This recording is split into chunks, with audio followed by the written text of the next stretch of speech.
nako, Mare. Yes. Pag ganito talaga na medyo maulan talaga, diba? Alam mo kung ano masarap gawin? Ano yun? Uminom ng kape. Bakit? Ay, eto, meron ako isi-share na masarap na kape na natikman ko. Ano? Etong MX3 Coffee Mix. Ano bang meron dyan sa MX3 Coffee Mix? Well, bukod sa ito ay may high source ng vitamin C at calcium, nagtataglay din to ng antioxidants at cholesterol-free. Wow. Diba? Nakakatuwa naman yan, Mare. Ito rin yung low acid coffee na may low calorie sweetener na ang tawag ay sucralose. Aha. Na hindi nakakapagpataas ng blood sugar level at blood pressure. Alam mo, na-excite kasi akong i-share. Kaya wala kang dapat ipangamba dito, hindi ba? Dahil sa sugar, low acid sweetener niya or low calorie sweetener niya na sucralose. Diba? Anong asukal nyo? O, diba? Sucralose. Sorry. Oh, Parang diba? MX3 yan. Kaya nga naman, para makasiguro kayong tunay, natural at original na MX3 ang inyong mabibili, siguraduhin lamang na sa mga leading drugstore kayo nationwide pupunta. Nako, makinig ka, Ma'am Lida, dahil kung meron kang katanungan, bisitahin lamang ang website ng mx3ph.com. Ano naman kayo tumawag sa kanilang hotline sa 0918-8888-693. Cheers, Miss Dabagalitas! With Tita Cora and Kapitana Sisa. Same, pero iba! We are number 106.7 Energy FM. Pangga, wag mong sabihin radyo. Sabihin mo! Energy! O, diba? Ay, bati lang natin si Ma'am Lida. Correct, diba? Na nandirito sa loob ng ating booth ngayon. Maraming po salamat sa pagpapaunlak. Habang nagtatanungan tayo kung ano kakainin nila. Mag-Danwells na lang tayo. Oo, diba? Pwede. Diba? Oo, na nakakaloka yan. But anyways, nako, ano? At para naman din alam mo yun, since nag-iisip tayo na makakain, nako, gusto mo ba ng pambili? Ay, oo. Ay, eto, mamigay muna tayo ng Pero 500 hindi ako pwedeng pesos. sumali. Tayo mamimigay. Oo. Mamimigay kami ng pang-lunch para sa araw na ito. Wala kayo ba pwedeng gawin kundi pakinggan lamang. At eto na ang... Pangga Bingo Plus Panalo! Akin yan si Bingbing. Oo, Ay, diba? Bingbing. Wait, eto, kunin mo nga si Bingbing. Ayan. Nandyan. Isama natin. Para Paliparin natin may talaga. Bingbing na payat at saka Bingbing na mataba. Ping, ping, ping, Oh, ping, diba? ping, Daming Bingbing. Ping, ping, Pak, bing, pak, bing, pak, pak. bing, bing, bing, bing, bing, bing, bing, bing, bing, La, bing, bing, very bing. familiar yung ginagawa.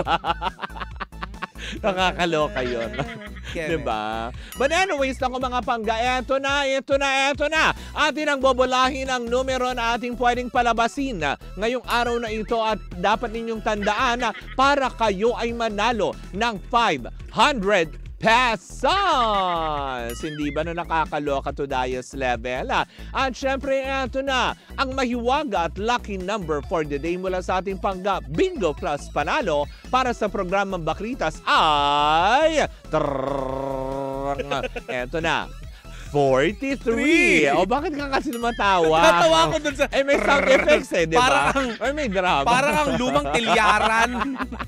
Diba? Ang numero lumabas para sa programang Baklitas ay 43. Tandaan nyo lang yan mga panggaha dahil mamayang gabi sa programa ni Kuya Chico, antayin nyo lang ang kanyang hudyat kung saan kayo pwedeng tumawag. At kailangan nyo lang masambit ang numerong 43 kung sakaling matapat ang roleta sa programa ng Baklitas. Hindi ba? Instant 500 yan both on air and online. 1,000 pesos na tumataginting ang ipamimigay ng Energy FM at ng Bingo Plus para sa ating mga taga-subaybay. Hindi ba? Ang taray, no? Kumanta ka nga ng We Are Family. Diba? 3 na kayo dyan eh. Wow, ikaw tong bilog at takadilaw. Diba? Lakas ang loob magsabi ng gano'n. Ikaw kayo paikutin ko dito. Ito po yung bola ha. Ito po yung bola. Hindi po ito. Tandaan nyo diba? yan. Sama-sama natin diba? yung bola at saka yung fishbone. Ang daming bilog. But anyways, mga Alam ko na pangga. kung bakit tayo kinuha dito ng Bingo Bakit? Plus. Para? Swerte daw sa negosyo ang bilog. Bilog. Bilogan ng katawan. Tama, di ba? Diba? Yung Oo. ulo ko, di ba? Oo. Bilugan. Mga bola, bilog. Mapuputi, makikinis, di ba? Sumayaw ka, anak. Ayan na. Yung isa pa, nawala. Umalis tuloy. Tatlo Ayan kami. na, oh. But anyways, mga panggayan po muna ang ating pangga Bingo Plus Panalo. At hindi yan sa atin ang Bingo Plus! Bingo sa saya, plus sa panalo! Bye, Bing Bings! Bye! Bye, Bing Bings! Ang dami, di ba? Dalawa lang sila. Ay, okay. Oh. Mother Bing. Oh, di ba? Loisaga. Bing Bings. Di ba? Ganun yun. Ay, may gusto ko bang Bibings batiin? ka. Ganun. Tama na! Bibing ka. Ganun. Ano natawa sa bibing? Special kasi may itlog. Kaya. May maalat na itlog yun, di ba? Sa Ay, may gusto ko nga ibabaw. batiin. Para makapagtsikahan na tayo. Well, batiin ko lang ang lahat ng ating mga pangga na patuloy pa rin po nakatutok sa atin sa lahat pa ng mga pumapasada, ang mga Lalamove drivers at mga Grab drivers na dumadami ang nakatutok sa Baklitas. Maraming salamat po. At Kaya syempre, nga. sa buong Metro and Mega Manila, hello pa rin po sa inyong lahat. Oo. At syempre, batiin ulit natin si Dexter, Mare, ng happy Dexter birthday. Zabala, happy birthday sa'yo. Yes. May mga nakatutok pa sa atin, Mare, ngayon na nasa kalsada din. Oh. Si Junel Banayo nakikinig sa atin ngayon Hi! sa kanyang radyo sa loob ng kanyang sasakyan. Hello! Ayan, si Mark Mare nanonood din sa atin ngayon, si Mark Arceo. Ayan, si Badong ng Dubai at syempre si Brian nanonood sa atin ngayon. Hello! Hi! Hello po sa inyong lahat. Diba? Ang daming nanonood sa atin. Tama, hindi ba? Live ba tayo sa sa TikTok? Ang daming Blue nanonood po sa atin. Hindi po ako maghuhubad. Hindi inverted yung kulay natin. Sa iba nyo, hindi po kami magsushadow gano'n. Oo. Hindi po kami magsushadow filter. Oo. Walang ilalabas, 'di ba? Pero Mare, eto ang chika ko sa'yo. Ano, may ilalabas ba yan? Sa pagdinig ng Senado sa pulisya ng TV Network Artist Agency kaugnay sa umano'y harassment kahapon. Mare, na ginanap dyan sa Senado, ay humarap, Mare. Humarap muli itong si Sandro Mulak. Ayan, si Mr. Nino Mulak. At syempre si Jojo Nunes. Si Richard Mare wala kahapon kasi na ospital. Ay, talaga? Oo, nasa St. Luke's daw siya. Bakit? Oo. Ano dahil daw sa bleeding sa stress kanyang na. gastrokemerut barurut. Ay, stress na yun. Oo. Dahil sa sobrang stress na yun ang effect nun. Diba? Pero agaw pansin, Mare, kahapon. Sino? Dahil finally, ayan, Mare, bukod sa pagharap kahapon ni Gerald Santos, ay pinangalanan na din niya, Mare. Yung director? Yung musical director, Mare, na siya daw umanong ng rape sa kanya. Oo, ulitin lang natin di umano. Yes, dahil po ayan ay pinangalanan mismo niya. Ni Gerald Santos. Mare, binigyan siya ng pagkakataon ni Senator Jinggoy Estrada na basahin ng isang liham, Mare, ng papapasalamat, of course, kay Senator Jinggoy. Nagpapasalamat siya kay Senator Jinggoy dahil binigyan siya ng abogado. Na nalaman natin, Mare, na yung kanyang abogado ay galing kay Senator Jinggoy at abogado mismo ni Senator. Ang nakakaloka lang dito, Mare, yung letter na ginawa ni Gerald, bukod sa pagpapasalamat, ay idinitalye nga niya doon, hindi man lahat, Mare, yung ginawa sa kanya, pero yung ginawa sa kanyang panghahalay. Oo, yung rape ang sinabi niya doon, Mare. Hindi niya na dinitalye, alam mo yon, mabigat yun ng na isa-isa. pag-rape. Sa hulian ng kanyang letter, Mare, ay nabanggit niya ang isang pangalan na kanyang inaakusahan na siyang medyo ikinagulat nitong si Senator Jinggoy Estrada. Paano ganun? Oo. Shucks! Ganon. Hindi siya Bini. Ay, okay. Hindi pala. Oo. Nategi boom boom yung lightning, Mare. Get lucky nyo na dito sa gilid. Oo, nategi boom boom ang ilaw. Ngayon nga, Mare, ang nakakaloka nito, pag shocks mo na matay, may siya talaga, voice command. Shucks! Ganon ang pagkagulat. Ngayon, Mare, ang nakakaloka dito, sa hulian nga ng kanyang letter, ay binasa niya nga ang pangalan ng Danny Tan. Oh? Yes. At kung hindi ako nagkakamali, Mare. Parang familiar ngayon. Ay, oo. Sabi ko na Si Mr. Danny Tan ay napapanood natin dati, Mare, sa Idol Philippines. Oh. At matagal itong nakatrabaho ni Miss Regine Velasquez sa GMA7. Oo, diba? Naalala mo yung siya, parang yung iba minsan nagbi-musical director siya sa mga ibang shows ni Miss Regine. Popstar Kids ba yun? Oo. Hindi ko alam. Hindi Pop Smear Kids. Oo, hindi Popstar Kids. Hindi Popping Kid, ganon. Hindi rin Pumping Stations, ganon. Oo. Nang nawaso.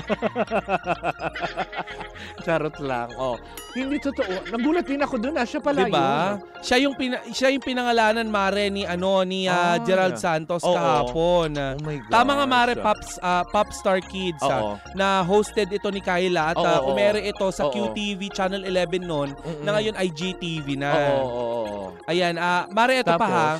Itong si Gerald Santos nga ay sa sabi niya ng kanyang alam mo yun, matagal kasi siyang nanahimik, Mare. It's 19 years. Pero sa pagsisiyasat or parang sassalaysay niya ng pangyayari, which is nangyari 19 years ago, parang may butas daw yung magiging kaso. Yun ang yun yung pinag-uusapan kahapon. Hindi magiging konkreto yung pagsampa niya. Hindi pa man sinasabi, Mare, o isinasa pinale ng Senado yung kanilang pag-aaral. Kasi Mare, ginagawa itong pagdinig upang nang sa ganun, Mare, makita kung merong gagawing amyenda sa ating saligang batas. Tama. Na sumasaklaw dito sa mga harassment kagaya nito. Pero kasi, Mare, yung prescription, Mare, ang pinag-uusapan nila kahapon. Kung pasok pa ba.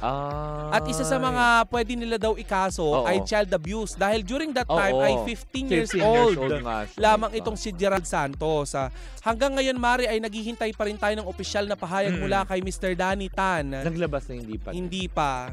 Diba? Kaya inihintay pa rin natin, Mare, ang opisyal na pahayag ni Mr. Danny Tan kung ano ang magiging sagot niya dito sa naturang akusasyon nitong si Gerald Santos. Pero alam mo kung ano mas ikagugulat ko? Ano?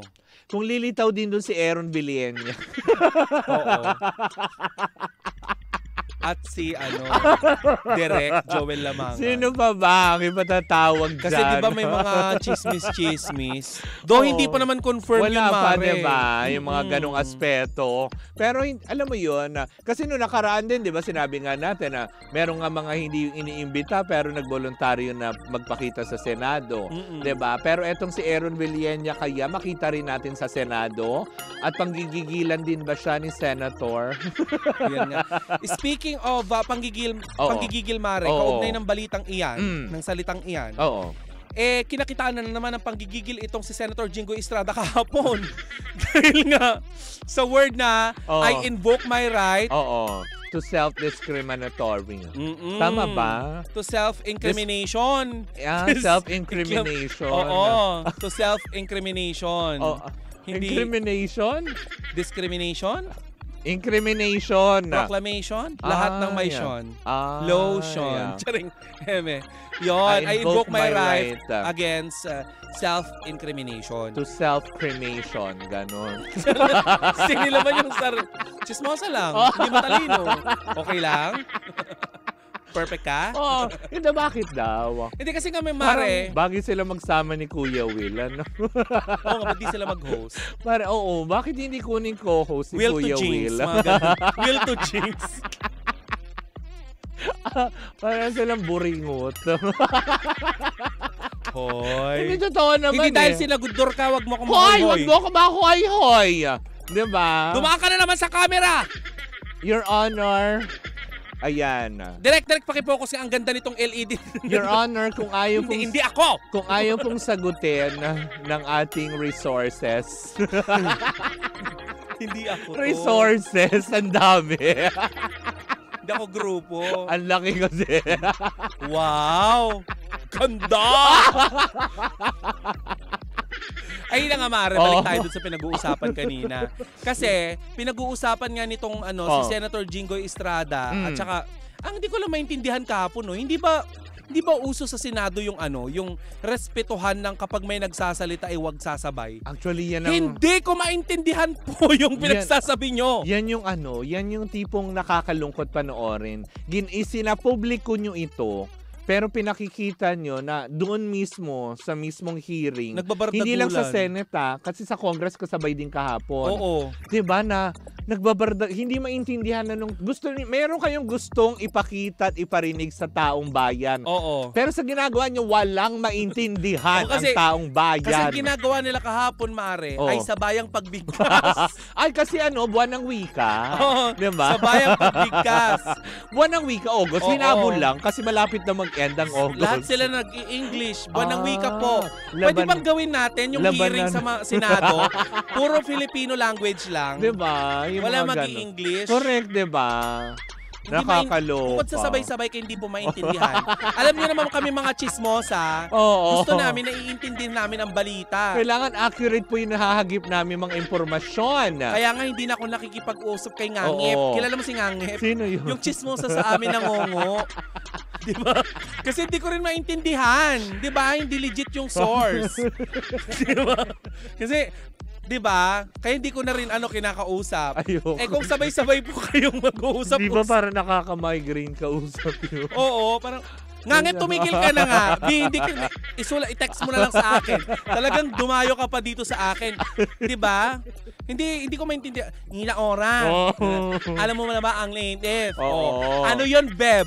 Eto ang whiteboard, isulat mo. Hindi kita maintindihan. Kulang daw ang whiteboard, kailangang Manila paper, gano'n. Ayun nga. Ngangep, hello. 'Di ba?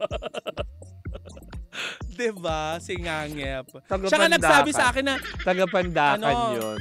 Ang tawag niya sa akin ay Ina Cora. Ina Cora. Oo. Alam mo na ba ang latest? Ano? Oo, yung S niya ay marami. Late S. Late S. Yun. Ay, Shala niya. Diba? Gen Z. Oh, Diba? Gen Z. Very demure. Diba? Very considerate. Correct. Very appealing. Yutsi. Ganon. Hi, Ngangep. Ayun na nga. Sige, So tulak sana, mo. wag magsabay-sabay. Oo. Diba? Diba? Alam mo, iko-contempt na naman si Jojo. Kinontempt na yata kahapon. Nakakalungkot ilang beses nang kinontempt na. Kasi nga hindi siya makasagot. Kasi alam mo, Mare, nakita ko sa comment section, Mare, ng mga nagdipa na dyan sa YouTube. Sabi nila, wala naman daw kasing bilang talaga kung pagsasalitain si Sandro Mulak at saka si Jojo Nunes. Hindi, totoo naman. Sa Senado kasi nakasampa na yung kaso. Correct. At ang dahilan ni Jojo Nunes kung bakit daw hindi siya nagsasalita at nagbibigay ng anumang salaysay na may kinalaman sa kaso ay dahil nakasampa na yung kaso at depensa nila yun. Tama, totoo naman. Diba? Hindi ba? Kasi magkakaroon lang ng technicalities kung sakaling ilalahad niya lahat ng sasabihin niya. And unang-una pa din, di ba, kinlaro naman din niya ng Senado na hindi sila korte, nandun sila para tumulong lang din mag-imbestiga. Ngayon, Mare, ang hindi nga maintindihan ni Senator Jinggoy Estrada kahapon, parang hindi naman daw incriminatory yung sagot, ay yung tanong niya. Oo, kay Jojo. Kaya nanggigil si Senator Jinggoy. Ay naku, kung ako kay Jojo, pumunta ka ng Malaysia. Maghiwa-hiwalay kayo doon. Diba? Magpasundo rin kayo sa van. Tapos ilagay kayo sa yung palm boat, ganon, 'di ba? Natatawa lang ako sa social media, Maren, dami nag-o-offer ng kung ano-anong free kay Alice Guo. Ay, talaga free ba? facial forever daw, for life. 'Di ba? Bubunutan daw ng ngipin for life. Diba? Mauubos! Mga bakla kayo. Tigilan nyo yung mga ganyang kakapost nyo. Mamaya biglang lumantad at singilin kayo ng ano. Diba? Pag sabing, saan na yung mga sinabi nyo? Ako, ikaw, bunot ngipin. Ay, bakit parang singangip ulit yung nagsasalita? Wala yung ways. Nako, baka saan pa mapunta ito? Ayun, so ngayon, Mari, hinihintay pa rin natin, ha? Since napag-usapan na din naman natin dito si Mr.